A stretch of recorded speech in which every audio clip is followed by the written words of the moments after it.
The controversy over the correct date for Easter began in early Christianity. Reforming the date remains a topic of debate today. Quartodecimanism. Some see this first phase as mainly concerned with whether Christians should follow Old Testament practices. See also Christian views on the Old Covenant and Judaizers.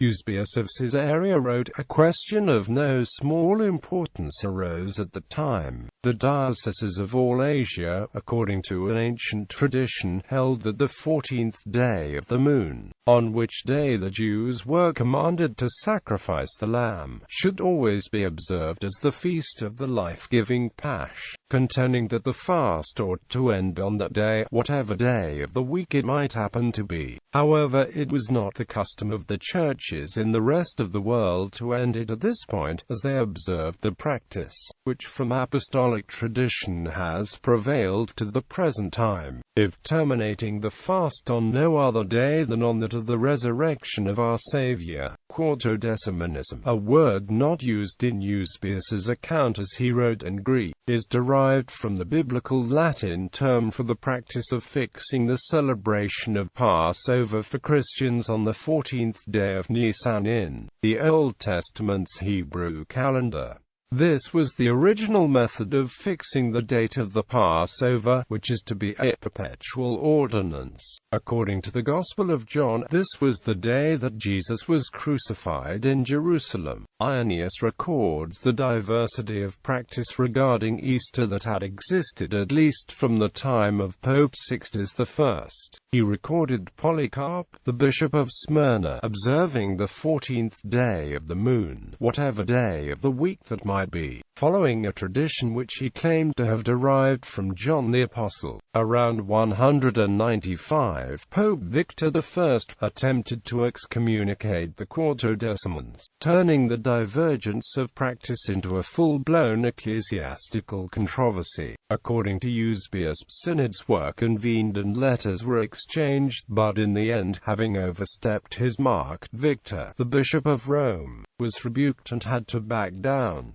Eusebius of Caesarea notes that this did not please all the bishops, and they besought him to consider the things of peace, and of neighborly unity and love. Words of theirs are extant, sharply rebuking Victor. Among them was Irenaeus, who, sending letters in the name of the brethren in Gaul over whom he presided, maintained that the mystery of the resurrection of the Lord should be observed only on the Lord's day. He fittingly admonishes Victor that he should not cut off whole churches of God which observed the tradition of an ancient custom. First Council of Nicaea in 325. The First Council of Nicaea declared that Easter was always to be held on a Sunday, and was not to coincide with a particular phase of the moon, which might occur on any day of the week. However, a new dispute arose as to the determination of the Sunday itself, since Sundays can occur on any date of the month. Shortly before the Nicene Council, in 314, the Provincial Council of Arles in Gaul had maintained that the Lord's Pasch should be observed on the same day throughout the world, and that each year the Bishop of Rome should send out letters setting the date of Easter. The Syriac Christians always held their Easter festival on the Sunday after the Jews kept the Pesach. On the other hand, at Alexandria, and seemingly throughout the rest of the Roman Empire, the Christians calculated the time of Easter for themselves, paying no attention to the Jews. In this way the date of Easter as kept at Alexandria and Antioch did not always agree. The Jewish communities in some places, possibly including Antioch, used methods of fixing the month of Nisan that sometimes put the 14th day of Nisan before the spring equinox. The Alexandrians, on the other hand, accepted it as a first principle that the Sunday to be kept as Easter Day must necessarily occur after the equinox. The Council of Nicaea ruled that all churches should follow a single rule for Easter, which should be computed independently of the Jewish calendar, as at Alexandria. However, However, it did not make any explicit ruling about the details of the computation, and it was several decades before the Alexandrine computations stabilized into the final form, and several centuries beyond that before they became normative throughout Christendom. Synod of Whitby in 664. The Roman missionaries coming to Britain in the time of Pope Gregory I found the British Christians, who had been evangelized by Irish missionaries from the north, adhering to a different system of Easter computation from that used in the Mediterranean basin. This system, on the evidence of Bede, fixed Easter to the Sunday falling in the 7-day period from the 14th to the 20th of its lunar month, according to an 84-year cycle. The limits of Nisan 14, Nisan 20 are corroborated by Columbanus. The method used by the Roman Church was Nisan 15, Nisan 21.